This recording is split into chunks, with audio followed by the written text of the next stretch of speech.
Welcome to Create, Quilt and Make with Kate. A few days ago I did a video on my Eye Spy quilt that I've made for a friend, and the exciting news is she's had the baby now.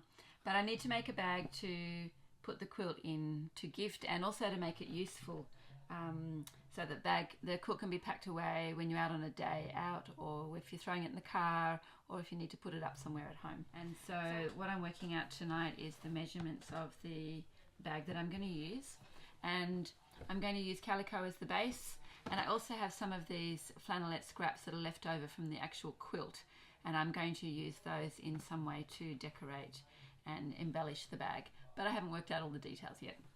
So I'm just folding up the quilt here to see what it looks like, and I thought it would be handy when you're out and about to have a little bag that you can toss the quilt into, keep it tidy, and I guess it sort of makes it a little bit like a pillow too. So I think that might be a nice size. I'd sort of thought that maybe I might roll it, but it doesn't seem to roll as, oh yeah, maybe.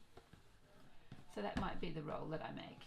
And I'll make the bag a little bit loose. So I've got my tape measure here somewhere. Here it is. Here's my tape measure. So I'm just going to measure that distance around to give me some ideas. So I'm going to work in centimetres because in Australia that's what we would use most. And I think if I make it a little bit loose, it'll be easier to use. There's nothing worse than trying to fit something into a bag and it doesn't fit. So if I cut it 60 centimetres, maybe 63 to include seam allowances, that gives a nice length. I might actually write down these measurements. So 63, and then because the quilt has a bulk on the end, I'm going to make the bag a little bit longer so that I can sew off the corners in some way. I haven't decided exactly how to do that either. So I think if I make it maybe 50 centimeters, it'll give me, no, I think 55 centimeters. So if I cut it 55 centimeters by 60 centimeters, then I can sew off the corners. Actually, you know what, I'm going to go 60 by 60, and that gives me room for the casing at the top, and I'm just going to put some strings through the top of that. So 63 by 60 centimeters, and this is the gathering this way. So I've just drawn a little diagram, and then we'll sew off the corners on the end. Well, there you go. So I'm going to go and cut that fabric now and have a think about how I'm going to make it and construct it with the scraps, and then I'll be back. So I'm going to free sew the scraps on. They may not be totally straight, but it doesn't matter, they're just decoration, and it sort of carries on the theme of the items on the quilt. Yeah, so I'm just going to sew them across, and then when the quilt is rolled up, these will just form stripes around it. I'm going to turn the edges over and then just sew on top, and they're sort of going to fit where they fit. So I'm just pinning these on.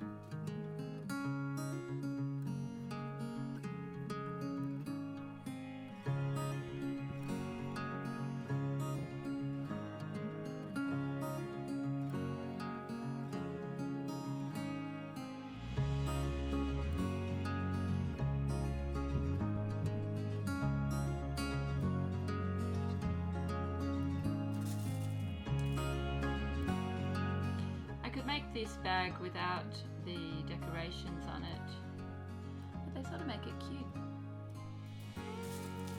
And when you're out and about with baby, you can be talking about the bees and the cassette tapes,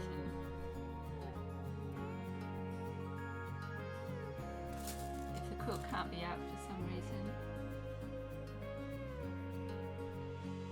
you still have something you can learn with and talk about.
almost done. I have sewn the bag into a bag. I've sewn the corners off at the end to square them off and finished them on the inside, and I've edge stitched, like finished the seam on the inside. And then this is what the bag looks like. I'm switching over my sewing machine foot to be able to use my buttonhole foot. And to use the buttonhole foot on this particular machine, which is a Singer heavy duty, you grip the foot on and then you have to pull the thread through underneath. And the reason I'm making a buttonhole is on the bag that I'm making to hold the blanket that I've made, I'm putting a drawstring on it, and so the buttonhole is the access point for the drawstring. This particular sewing machine, when it makes a buttonhole, it sews backwards and then completes the buttonhole stitch. So when I'm setting it up, I need to put my needle at the beginning where I want the buttonhole stitch to be, and I like to do it on the seam allowance because it helps to reinforce the buttonhole and I don't have to add extra reinforcing. Now I've lost my pin tin, which is here somewhere. There it is. And I have to put it on buttonhole stitch. And this machine is an all-in-one buttonhole. Basically, once I start pressing the foot pedal, it will just make the buttonhole for me.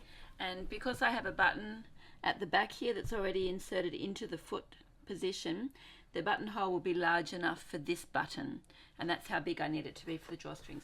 If I needed a larger button, I would insert a larger button, and it's just sort of spring-loaded in here. You can, it opens up, you put the button in and close it around the button, and then it makes a buttonhole the right size. So let's see if it goes. Oh, I forgot, you've got to put this little foot down too.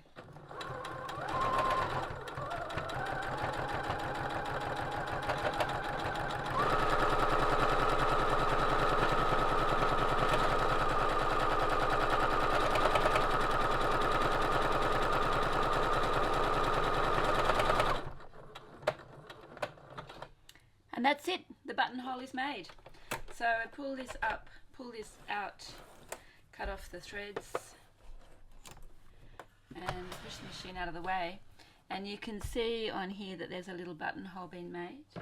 I'll use my scissors to cut the top threads off. This one's at the back, so I'll cut it off there. This one at the front. And then I'm going to turn it over and give the threads just a gentle pull from underneath, and that helps to settle the top threads down so you can't see them. And then inside my kit here is my little unpicker, and I'm just going to run that through the buttonhole to open it up. And that's going to be the insert point for the drawstrings for the bag. Nice and easy. So what I'm going to continue to do now is I'm turning over 4 centimeters. I'm sorry if you're working in inches, you'll just have to convert that. It's about 1 inch and a bit, I think. Nearly, yeah, 1 3/4 inches probably. So I'm turning over 4 centimeters, and then I'm going to turn under 1 centimeter as the hem, and then I'm just going to stitch around that line, and then I can thread the drawstrings through that. And because I already measured my 4 centimeters here and put the buttonhole just beyond that point, I know the buttonhole is going to be on the outside of the bag, because this is the part that turns onto the inside of the bag. And when I turn my 1 centimeter under, that little slot there is going to fit within my turnings on the back. Anyway, I'm going to leave it there for a minute. I'm going to go and finish that, and then I'll come back and show you the finished bag. Welcome back again. I have completed the stitching around the top here now. So the casing around the top of the bag is finished, and I'm just about to thread the cord through the top. Now I'm using what's called an elastic puller,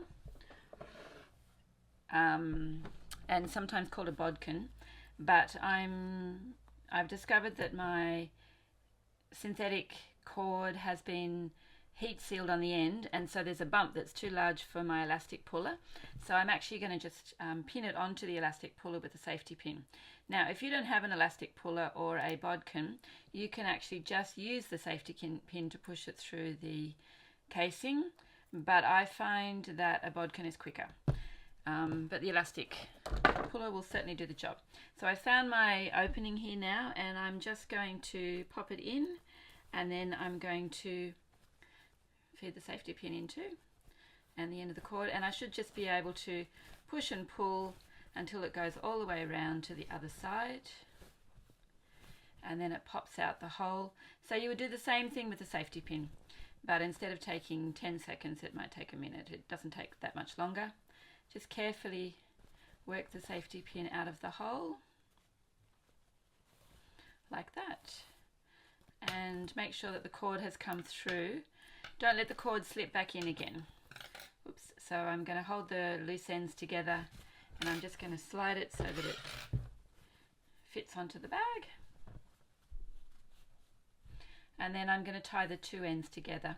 And I'm actually going to use a figure 8 knot just because I like one of those, but you could just use an overhand knot if you wanted to.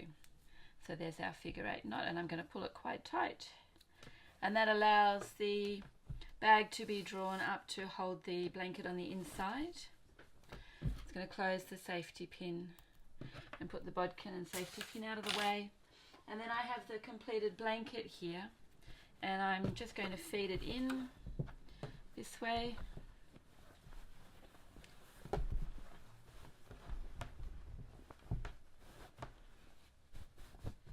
And draw it up.